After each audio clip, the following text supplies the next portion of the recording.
여러분은 더럽게 하기 싫은 일 있으신가요? 저는 이번에 비상식적 성공 법칙이라는 책을 읽다가 하기 싫은 일을 20가지 적어보라 라는 문장을 보게 되었습니다. 처음에는 솔직히 별 생각 없이 적기 시작했거든요. 내가 뭐 하기 싫은 일이 그렇게 많겠어? 하면서요.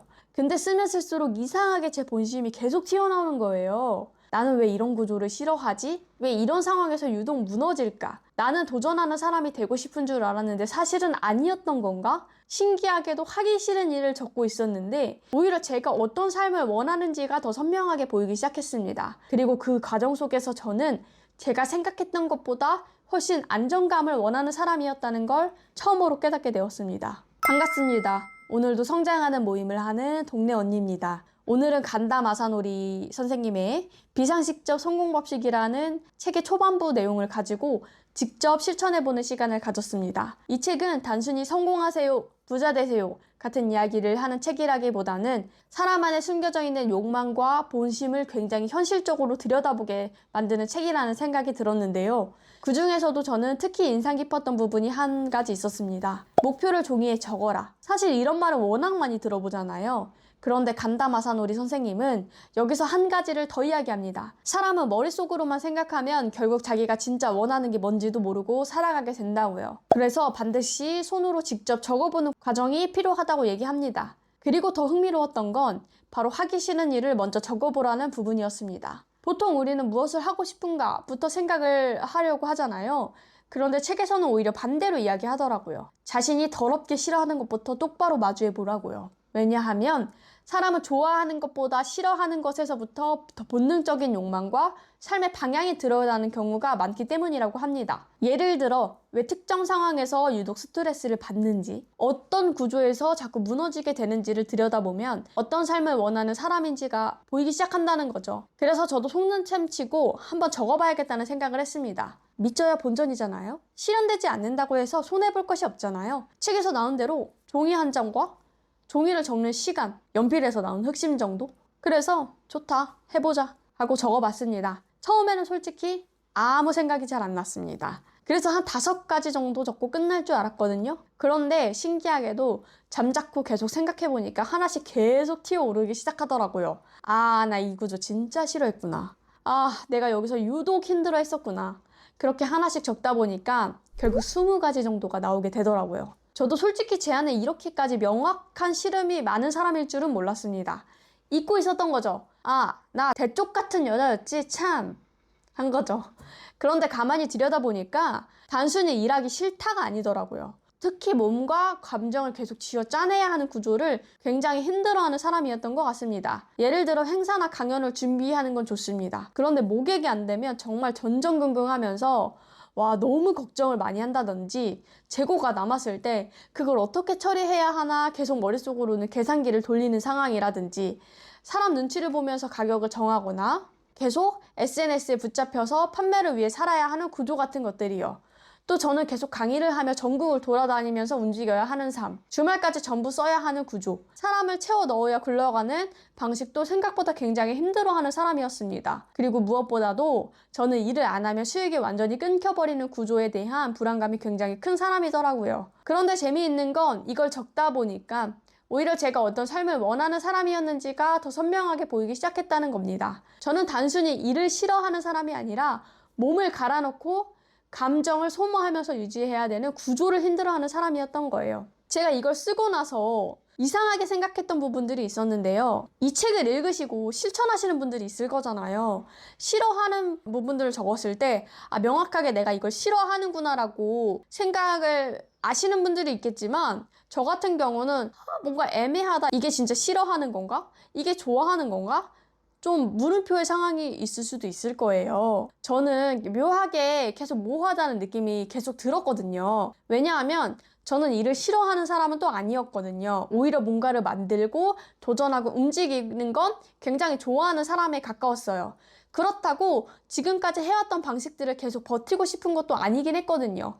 그래서 한동안 나는 도대체 뭐가 싫은 거지? 라고 생각을 하며 고민을 해봤어요. 그런데 책에서 이런 질문들을 던지더라고요. 정말로 하기 싫은가? 그 일 자체가 싫은 건가? 아니면 특정 방식이 있는 건가? 다음 단계로 넘어가기 위해서 내가 충분히 배운 상태인가? 아직 덜 배웠다면 언제까지 배우고 졸업할 것인가? 같은 질문들이었습니다. 그리고 그때 책에서 굉장히 중요하게 이야기하는 부분이 하나 나옵니다. 단순히 하기 싫은 일은 안 해도 된다. 이렇게 단세포적으로 받아들이지는 말라고 이야기하더라고요. 실제로 세미나 같은 곳에서 설레는 일만 성공한다. 갑자기 또 마음이 찔리는데 라는 말을 듣고 회사를 그만두는 사람들도 있지만 정작 그래서 앞으로 어떻게 살아갈 건데요? 라고 물으면 저는 지금 이 순간을 충실할 뿐입니다. 라고 대답하는 경우가 많다고 합니다. 그런데 그렇게 무작정 뛰쳐나온다고 해서 삶이 갑자기 좋아지는 건 아니라고 합니다. 하기 싫어도 반드시 배워야 하는 일들이 있고 지금 내가 힘들어하는 이유가 단순히 일 자체인지 아니면 특정 구조 때문인지를 제대로 봐야 한다는 거죠. 그 질문들을 계속 곱씹다 보니까 저는 답이 보이기 시작했습니다. 아까도 말씀드렸지만 하기 싫은 건 다 버려야지가 아니라 나는 어떤 조건이면 오래 건강하게 갈 수 있는 사람인가를 보는 게 더 중요했던 거죠. 시스템이 필요했던 겁니다. 구조화가 필요했던 거죠. 그리고 책에서는 두 번째 단계로 하고 싶은 일을 굉장히 구체적으로 적어보라고 이야기합니다. 그래서 저도 한번 적어보기 시작했습니다. 실거주, 집 매매, 투자용, 자산 만들기, 남편 은퇴시키기 아주 중요합니다. 저는 남편을 앞치마만 멜 수 있게 만들 겁니다. 남편 보고 계신가요? 저의 꿈입니다. 현실이 될 거고요. 그리고 부모님의 생활을 지원해드리기. 근데 이 부분이 아빠가 낚시를 굉장히 좋아해요. 그래서 아빠의 낚시 메이트 고용해드리기. 저희 아빠는 차가 없기 때문에 아빠를 직접 모시고 낚시터에 가서 하루 종일 낚시끈을 묶어드리고 말동무 해드리고 밥 같이 먹어드리고 집까지 모셔다 드리는 것까지 해드려야 돼요. 그리고 엄마의 전용 생활카드 만들어드리기. 그리고 남편과 둘이서 생활비 월 400 이상은 자유롭게 쓸 수 있는 구조 만들기. 그리고 제가 사랑하는 첫 조카 우리 옥돌이 강아지가 입양이 됐어요. 그러다 보니까 저는 옥돌이가 저희 집안에 들어오고 나서 복이 들어왔다고 생각을 하거든요. 그래서 이 구조된 동물들이 더 안정적으로 돌 수 있는 환경을 만드는 봉사나 지원을 좀 해주고 싶다는 마음이 있어요. 그래서 그런 부분도 하고 싶고 남편과 해외여행을 조금 자유롭게 다니고 싶은 마음이 있습니다. 그런데 신기했던 건 단순한 목표를 적는 시간이 아니었다는 거예요. 100세부터 역선을 한번 했거든요. 제가 원하는 걸 적으면서 100세부터 지금의 내 나이로 봤었을 때 달에 뭘 해야 될지 연도별로 다 한번 트래킹을 해본 거죠. 그런데 예전 같았으면 그냥 막연하게 나 돈 많이 벌고 싶어. 경제적 자유를 이루고 싶어 라고 끝냈을 건데 이번에는 제 스스로 질문을 하기 시작하더라고요. 실거주를 한다면 나는 어디 살고 싶지? 나는 왜 그 지역이 끌리지? 나는 어떤 집에서 늙어가고 싶지? 같은 생각들이요. 실제로 저는 한 지역을 적어놓고 한참 동안 생각을 했습니다. 왜 나는 이 지역이 좋지? 서울 접근성도 어느 정도 있으면서 가족들과도 너무 멀어지지 않고 제가 지금까지 살아온 생활권과도 연결되어 있고 뭔가 지나치게 화려하거나 과시적인 느낌보다 오래 안정적으로 살아가기 좋은 느낌이 저한테는 중요했던 것 같더라고요. 그 순간 알게 된 게 있습니다. 단다 마사노리 선생님이 왜 목표를 정확하게 종이에 적어보라고 했는지도 알겠는 거예요. 물론 종이에 적으면 다 이루어지는 것도 있지만 정확하게 제 욕망과 기준들이 드러나더라고요. 그냥 성공하고 싶다가 아니라는 거죠. 그리고 저는 그 과정에서 제 스스로를 되게 새롭게 발견하고 있었습니다. 저는 겉으로 보면 굉장히 모험적인 사람으로 보이거든요. 왜냐하면 저는 그 회사에서 일하는 게 비전이 없었다고 생각을 해가지고 그 생각을 하고 한 달 만에 나왔거든요. 그래서 나왔는데 목표들을 보면 너무나 안정추구형인 거예요. 그래서 또 이제 나와서 하는 걸 보면 새로운 도전을 하고 공모전을 넣고 투자 공부도 하고 유튜브도 하고 이것저것 새로운 것들을 계속 버리잖아요. 그런데 목표들은 쭉 놓고 보니까 결국 다 한 방향으로 가고 있더라고요. 안정, 자유, 가족, 시간, 현금 흐름, 오래 유지 가능한 삶. 저는 단순히 한방 성공을 원하는 사람이 아니라 내 사람들과 오래 안정적으로 살아가기 위한 구조를 만들고 싶은 사람이었던 거죠. 그리고 내가 사랑하는 사람을 내가 지키고 싶은 거예요. 나의 능력으로. 겉으로 보기에는 각각 다른 이야기지만 결국 전부 불안하지 않는 삶이라는 뼈대가 있어요. 그리고 제가 배당이나 국채, CMA 같은 안정적인 흐름의 재테크들을 선택을 하더라고요. 그래서 당장 작은 이자일지라도 이걸 불려서 계속 넣는단 말이에요. 이런 안정적인 재테크를 선택하고 그런 흐름에 끌렸던 것도 이해가 되는 거예요. 리스크를 선택할 수도 있겠지만 그것은 짧게 가져가더라도 결국에는 안정적으로 굴러가는 구조로 다 그 돈들을 옮겨놓는 것에 집중하는 거죠. 그리고 그것들이 결국 제가 운영하는 콘텐츠 방향과도 연결된다는 생각이 들었습니다. 어떻게 보면은 제 유튜브가 이거 다른 이야기들인가? 라고 할 수 있지만 제 뼈대는 똑같아요. 빠르게 실패하는 모임 안에서 자기 이해를 하면 자기 개발이 뾰족하게 나와. 결국 이 핵심 가치 안에서 모임에 참여한 사람들에게 그 내용을 중심으로 인사이트를 계속 드리고 있는 것을 영상으로 찍어서 올리고 있는 것이고, 저 또한도 제 스스로의 자기 이해를 통해서 이 경제라는 관념의 새로운 도전 과정들을 여러분들에게 계속 찍어서 보여드리고 있는 것이기 때문에 결국에는 핵심 포인트는 그거죠. 내 자기 이해를 통해서 자기 개발로 나아가는 그 과정을 쭉 보여드리고 있는 거예요. 또한도 저는 AI가 있는 이 시대에 더더욱 필요한 게 자기가 생각할 줄 아는 힘이라고 생각을 해요. 저는 이거는 무조건 처음 AI가 나왔을 때부터 생각을 했기 때문에 계속 제 구독자들이 생각할 수 있는 힘을 길러야 한다고 생각을 했어요.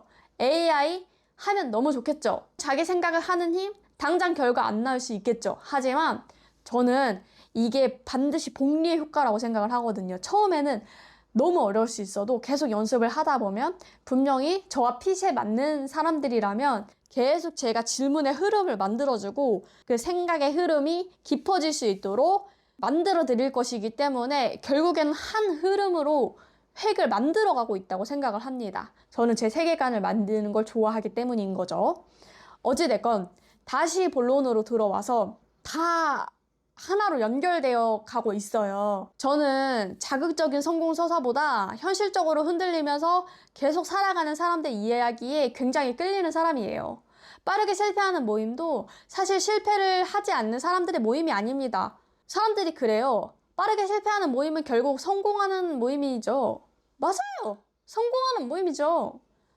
누가 실패를 하고 싶겠어요. 하지만 실패를 어떻게 받아들이냐에 따라서 성공하는 그 과정을 잘 단계를 밟아나갈 수 있는 힘도 같이 만들어 가는 거예요. 요조 작가님의 말을 빌리면 실패를 사랑한다는 건 결국 성공을 사랑하는 사람들이라는 거죠.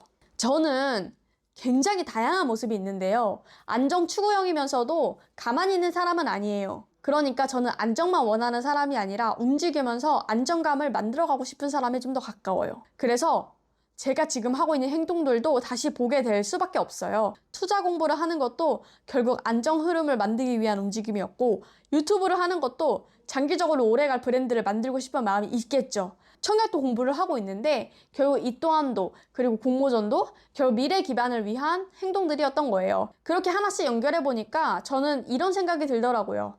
단순히 도전 자체를 원하는 사람이 아니라 내 사람과 오래 안정적으로 살아가기 위해 계속 움직이는 사람이었던 것 같다고요. 그래서 제 안에 있었던 생각들을 하나하나 계속 들여다보기 시작했습니다. 그런데 혹시 몰라서 왜 이렇게 안정적이라는 단어에 집착하고 있을까도 한번 더 들어가 봤습니다. 여러분, 생각을 할 때는요, 그 하나의 것에만 딱 멈춰 있으면 안 되고 한 번 더 생각을 했을 때 조금 더 깊어집니다. 그래서 저도 한번 생각을 해봤습니다. 왜 이렇게 안정이라는 단어에 포커싱이 되어 있을까? 불안하지 않은 삶을 중요하게 생각을 하고 있는 걸까 하는 부분들이요. 물론 안정 자체가 꼭 나쁜 건 아니잖아요. 문득 그런 생각이 드는 거예요. 혹시 내가 너무 안정만 추구하는 사람인 건 아닐까? 혹시 이게 내 안에 있는 두려움이나 안 좋은 영향 때문은 아닐까 하고요. 그런데 가만히 생각을 해보니 결국 저는 우리 아빠의 딸이었던 거죠. 지금 생각해보면 저희 부모님은 정말 기반을 단단하게 닦아놓으신 분이었습니다. 그리고 늘 저희한테 하셨던 말씀이 하나 있었어요. 너희가 살다가 누군가에게 돈을 빌려야 하는 상황이 있어. 그러면 절대 밖에서 고개 숙이지 말고 엄마 아빠한테 와. 우리한테 와서 빌려. 이자를 여기서 갚더라도. 중요한 건 저희는 무조건 돈을 갚게 하셨어요. 저는 그 말을 굉장히 크게 들으면서 자랐던 것 같습니다. 그러다 보니까 저는 자연스럽게 일시불을 좋아해요. 한 번에 긁습니다. 내가 갚을 수 없는 능력이면 안 쓴다예요. 그래서 빚을 지고 살아가는 걸 그렇게 편안하게 느끼는 사람은 아니었습니다. 사실 레버리지도 그렇게 활용을 잘 하면은 더 큰 이익을 볼 수 있는 것도 있는데 그걸 잘 몰랐던 거죠. 실제로도 20살 때는 신용카드를 써본 적이 없습니다. 친구들이 너 신용카드 안 써? 라고 물어보면 그게 뭔데? 라고 물어봤을 정도였어요. 그 정도로 신용카드의 개념 자체가 저한테는 낯선 것이었거든요. 그래서 사람들이 신용카드 때문에 과소비를 한다? 라는 말도 사실 처음에는 오, 그렇구나. 라고 생각을 했었죠.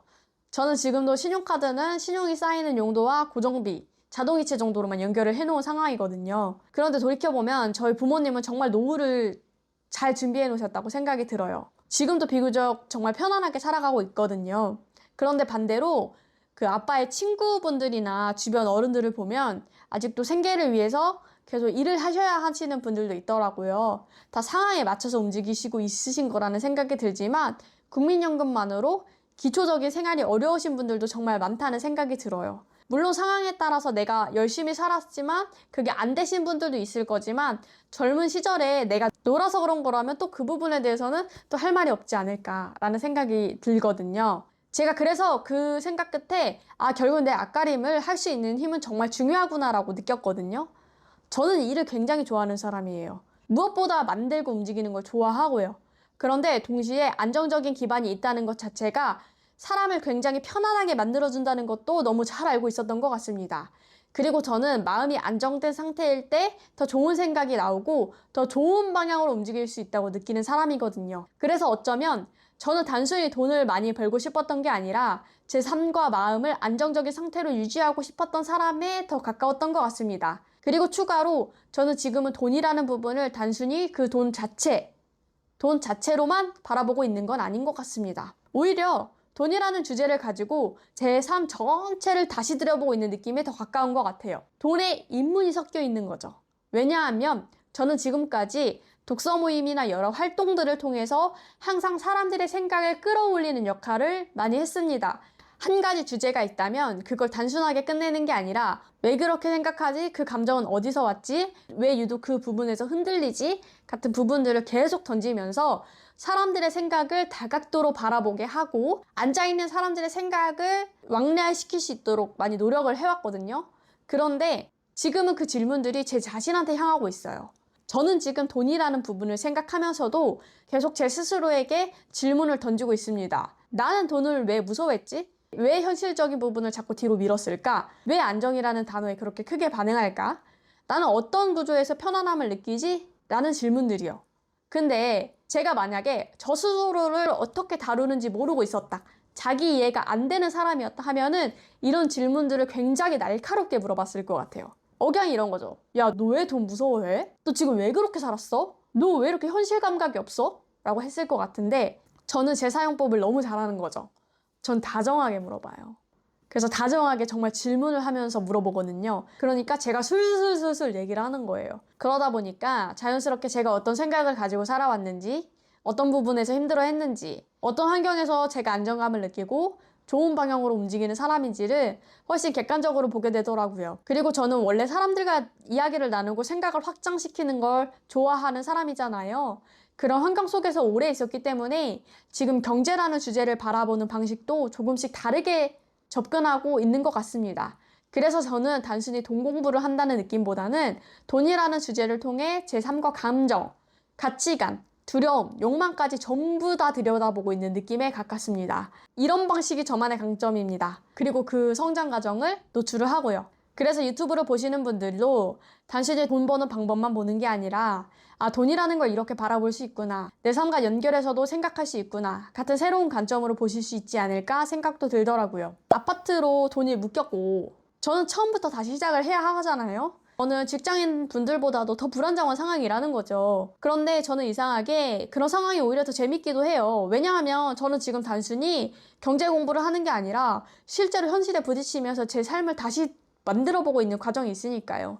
그래서 저는 지금 이 경제적 자유를 향해서 움직이는 과정 자체를 여러분들에게 굉장히 솔직하게 보여드리고 싶다는 생각을 하고 있습니다.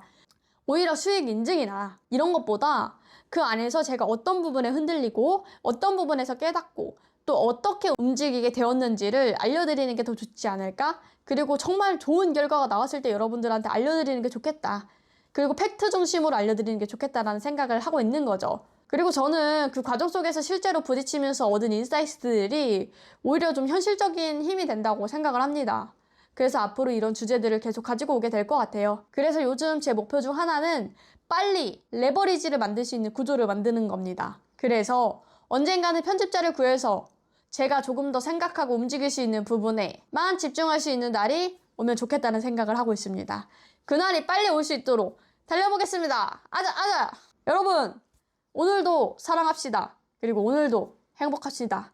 이 영상을 찍을 수 있어서 더없이 감사합니다. 저희 다음 영상에서 뵙도록 하겠습니다. 안녕!